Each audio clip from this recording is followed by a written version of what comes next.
Let's now take you back to Addis Ababa, and we are counting out just hours until African heads of state and government gather in the Ethiopian capital for Saturday's African Union Commission election, an election that pundits say could change the continent's direction. NTV senior reporter Duncan Haimba is in Addis and now joins us.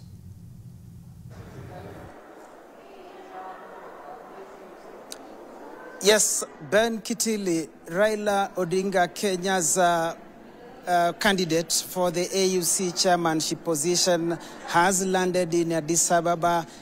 President William Ruto, whom we can say he is his chief campaign, of course, alongside retired president of Nigeria, Olusegun Obasanjo, are also around just the final touches. This evening, Raila Odinga was scheduled to have a meeting at the Sheraton Hotel, but it was cancelled unexpectedly for obvious reasons, maybe just to make sure that he does not speak at this hour, he does not start making maybe those meetings open to other things, because as until now, candidates and blocs are still engaged in lobbying and lobbying. And it is basically now what we can say under 36 hours before the rubber now meets the road, just to see what will be happening.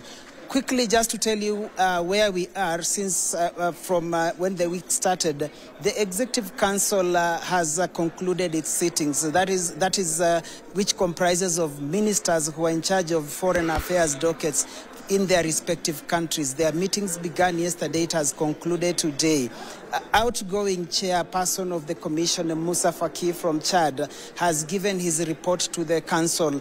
Of course, it was largely concerning the Africa continental free trade area, what needs to be done, the legal instruments that need to be passed so that to make sure that the AFTCA gets underway and now gets operational. Of course, it is championing borderless Africa.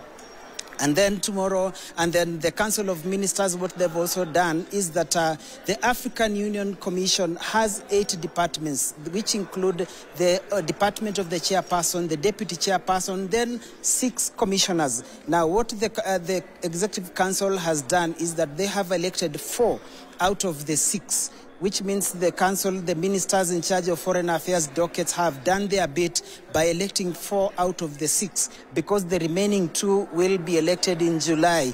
This is because they are usually staggered in terms of getting into office to ensure there is that continuity and continuity in office and that institutional memory. So as new ones come, there will be 2 that will be in the office until July. Then those 2 will be exiting. Then the remaining 2 will be elected to make it 6. So the Council of Ministers, Mudavadi and his team, they have done their bit. They have elected their 4 commissioners.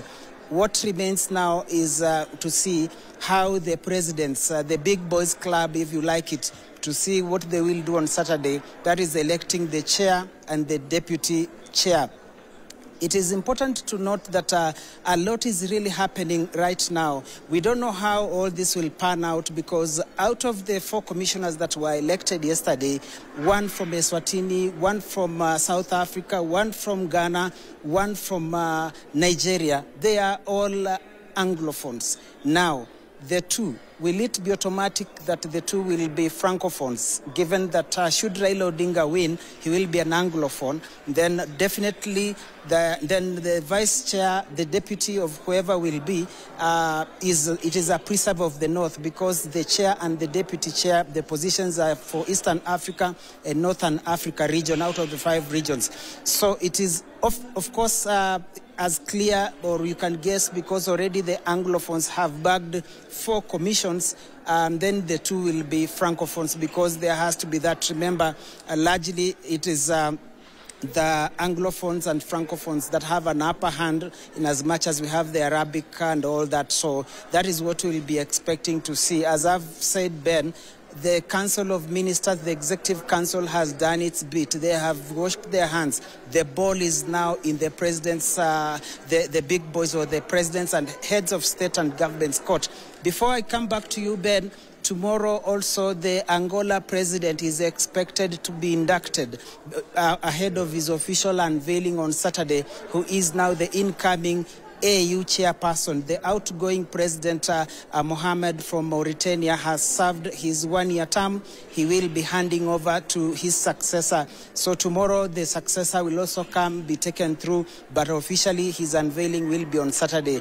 That is where we are. Of course, much on the candidates we'll be talking about tomorrow evening, where we'll now be clearly trying to paint a picture on the lay of the land insofar as this contest goes. Ben. Duncan, I am sure a lot of jostling and last-minute lobbying is happening in Addis Ababa. We just got news of the Southern African Development Community, SADC, which will support Kenya, apparently was counting on, has urged its 16 members to back the Madagascar candidates. Is the Kenyan delegation worried? What are you hearing? Definitely, it is a huge concern for the Kenyan delegation. Why? You'd be, of course, when you look at the membership of the Southern Africa, one who stands tall and big is South Africa's President Cyril Ramaphosa. That is a personal friend to Raila Odinga, the person whom, if you remember, in January 2008, is among the people that he was supposed to be among the eminent African eminent panel of eminent persons who are supposed to come in and mediate on the political conflict that arose in Kenya. And remember, it is the PNU wing that rejected him at that time. So this is a personal friend of Raila Odinga, whom Raila had actually agreed that he should come and actually mediate. Now, the fact that his bloc says they cannot vote for Raila Odinga and somebody else, it leaves a lot to be desired. But remember, this particular election, it is secret ballot. We are yet to know because the presidents have personal friendships. This explains why Kenya's President William Ruto has arrived in Addis Ababa on a Thursday.